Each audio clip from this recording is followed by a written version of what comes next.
Hello अस्सलाम वालेकुम। तो कैसे मेरी प्यारी यूट्यूब फैमिली। तो ये फ्राइडे की है जो मैं आप लोगों के साथ शेयर कर रही हूँ। तो नाश्ते तो मैं आप लोगों के साथ रेगुलर शेयर करती हूँ। मैंने दलिया बनाया था, चाय बनाई थी, फिर उसके बाद मैं सो गई थी थोड़ी देर के लिए। फिर जब मैं उठी थी तो उसके बाद मैंने शुरुआत की थी फ्रूट्स के साथ। तो मैं जो दलिया बनाती हूँ मैंने सोचा वो भी आप लोगों को बताती हूँ। तो मैं ये वाला दलिया जो है रेगुलर जो बनाती हूँ मंडे से फ्राइडे तक की जो मेरी डेली रूटीन में जो दलिया होता है वो मैं ये वाला खाती हूँ। और ये वाला बहुत अच्छा दलिया होता है और मैं शुरू से यही वाला खाती हूँ, मुझे बहुत पसंद आता है। तो अगर आप लोगों को दलिया पसंद है तो आप लोग भी ये वाला ज़रूर खा सकते हैं। तो फिर उसके बाद फिर मेरी कज़न के घर से ये आ गया था गोश्त का ज़बरदस्त किस्म का पुलाव, फिर उसके साथ रायता भी था। हमने फिर ये एंजॉय किया और बहुत ज़बरदस्त किस्म का था, तो हमें बहुत ही पसंद आया। और फिर उसके बाद मेरी दूसरी कज़न ने इधर पाए का सालन मुझे भेजा था और उसके बाद साथ में नान भी भेजे थे। फिर हमने वो एंजॉय किए, वो खाया। तो कुछ बनाया नहीं था। फिर उसके बाद जो है गैस में फ़ारिग बैठी थी तो मैंने सोचा काम वाम सारे हो चुके थे, थोड़ा बहुत सफाई वगैरह काम वाली ने कर ली थी। तो फिर कोई काम नहीं था। तो आप लोगों को पता है सैटरडे और संडे वाले दिन ही मैं कपड़े धोती हूँ और हद से ज़्यादा कपड़े मशीन में धोती हूँ और कुछ जो होते हैं वो अपने हाथों से धो लेती हूँ। तो फिर उसके बाद मैंने सोचा मेहंदी लगा लेती हूँ। तो बड़ा बड़ा दिल कर रहा था काफ़ी दिनों से मेहंदी लगाने का। तो फिर मैंने मेहंदी लगाना शुरू कर दी। तो अब मेरा मसला यही होता है कि वीडियो भी मैं ही रिकॉर्ड कर रही होती हूँ और काम भी मैं ही कर रही होती हूँ, मेहंदी भी मैं ही लगा रही होती हूँ, फ्लावर्स भी मैं ही बना रही होती हूँ। तो इस वजह से मेरे लिए थोड़ा डिफ़िकल्ट होता है।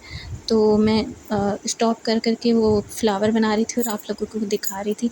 और दूसरा ये है कि मुझे बहुत अच्छा लगता है अपने नेल्स पे अर्क लगाना। नेल पॉलिश मैं ज़्यादा लगा नहीं सकती क्योंकि नमाज़ पढ़नी होती है, तो फिर एकदम से कैसे उतारूँ, और फिर नेल पॉलिश रिमूवर भी अवेलेबल नहीं था। तो मैंने सोचा अर्क लगा लेती हूँ, अर्क भी नेल्स पे लगाओ तो बहुत खूबसूरत लगता है। तो ये मैं स्लो करके मेहंदी लगा रही थी। मेरा मसला ये होता है कि अगर मैं आहिस्ता से आराम से मेहंदी लगाऊँ तो बहुत ही वीआईपी ज़बरदस्त लगती है, लेकिन अगर जल्दबाज़ी में लगाऊँ तो फिर पता नहीं क्या बन जाता है, कभी दरख्त तो कभी पत्ते तो कभी कीड़े तो कभी मकोड़े, कुछ ना कुछ तो टेढ़ा-मेढ़ा बन ही जाता है।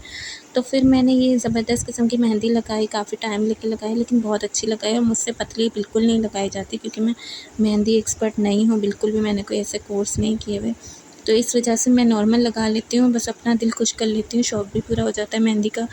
क्योंकि फिर इमरजेंसी में कौन जाए पार्लर, हर वक्त तो कोई नहीं जा सकता। तो इस वजह से फिर मैंने खुद ही घर बैठे अपने हाथों पे मेहंदी लगा ली और फिर मैंने आप लोगों को सोचा दिखा देती हूँ। फिर उसके बाद इसमें फिलिंग करनी थी, तो ये मुझे बहुत प्यारा डिज़ाइन लग रहा था। ये मैंने आप लोगों के साथ वैसे भी शेयर किया हुआ है, डायरी में जो फ्लावर्स बनाए थे तो वही मैंने अपने हाथ पे बनाया, लेकिन थोड़ा डिफरेंट तरीके से। तो मुझे भरी हुई मेहंदी भी बहुत ही अच्छी लगती है, लेकिन उनमें ज़्यादा टाइम जाता है। तो हमें काम भी करने होते हैं, तो इस वजह से ज़्यादा टाइम नहीं लगा सकती। तो इस वजह से फिर ये सिंपल सी लगाई, थोड़ी ईज़ी वाली लगाई। तो आप देख सकते हैं कितना खूबसूरत किस्म के फ्लावर्स बन चुके हैं, बहुत ही प्यारा लग रहा था मुझे। और ये जो है मेरी अम्मी को भी बहुत ज़्यादा पसंद आया ये वाला जो है डिज़ाइन। तो मैंने सोचा आप लोगों के साथ ज़रूर शेयर करती हूँ। कभी ऐसा होगा कि मैं आप लोगों के सामने मेहंदी लगाऊँगी, पूरा आप लोगों को दिखाऊँगी। फिर उसके बाद ये मेहंदी काफ़ी रखी ना तो इसका रंग बहुत ही डल हो गया था। तो आप देख सकते हैं फिर उसकी थोड़ी देर के बाद मैंने धो लिया था क्योंकि काम होते हैं, कुकिंग वगैरह करनी होती है। तो आप देख सकते हैं कि जो है इसका मतलब मेहंदी बहुत तेज़ थी, लेकिन रखने की वजह से ये मेरे पास मेहंदी तब से रखी हुई है, मतलब ईद पर जो मैंने लगाई थी उसके बाद से मैंने फेंकी नहीं थी, रखी हुई थी अपने पास। तो फिर उसके बाद इसका जो है ना रंग बहुत ही हल्का हो गया था।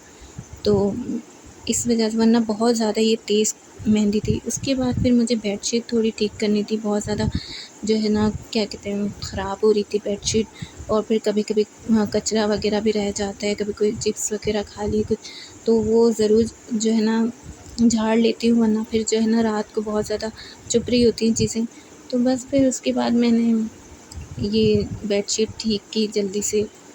और फिर जो है आप देख सकते हैं कि 3-3 तकिए हैं। तकिए मुझे अच्छे लगते हैं ज़्यादा से ज़्यादा पड़े हों, तो इस वजह से फिर मैंने 3-3 तकिए रखे थे। 2 तकिए जो थे वो बहुत काफ़ी मतलब मुझे लगता है अच्छी क्वालिटी के नहीं थे, तभी वो थोड़े से नरम हो गए थे। इस वजह से मैंने तीसरा वाला नया लिया था वो भी मैंने रखा। तो ये आप देख सकते हैं अच्छे से मैंने बेडशीट बिल्कुल ठीक कर ली है। और ये कुछ सामान था, मुझे जो है ज़रूरत थी सौदा वगैरह मँगाने का, तो फिर ये मैंने सामान मँगाया था। ये कचरा उठाने वाला मेरा पुराना हो गया था और ये मैंने पोंछा मँगाया था। तो ये कोई नया कोई पोंछा है, मुझे पता नहीं था। तो वैसे तो डंडे वाला मैंने मँगाया था लेकिन वो नहीं मिला, तो ये मैंने कहा चलें अच्छी बात है, कोई बात नहीं, बैठ के पोंछा लगाने से वेट भी कम होता है। तो फिर उसके बाद ये चॉकलेट भी मैंने मंगाया था। चॉकलेट तो हर किसी को पसंद होता है। बस फिर दिन गुज़र गया। फिर उसके बाद मैंने टीवी एंजॉय किया। आप लोग ज़रूर बताइएगा आप लोगों को मेरी ये वीडियो कैसी लगी। फिर मिलेंगे, अपना ख़्याल रखिएगा, दुआओं में याद रखिएगा। अल्लाह हाफ़िज़।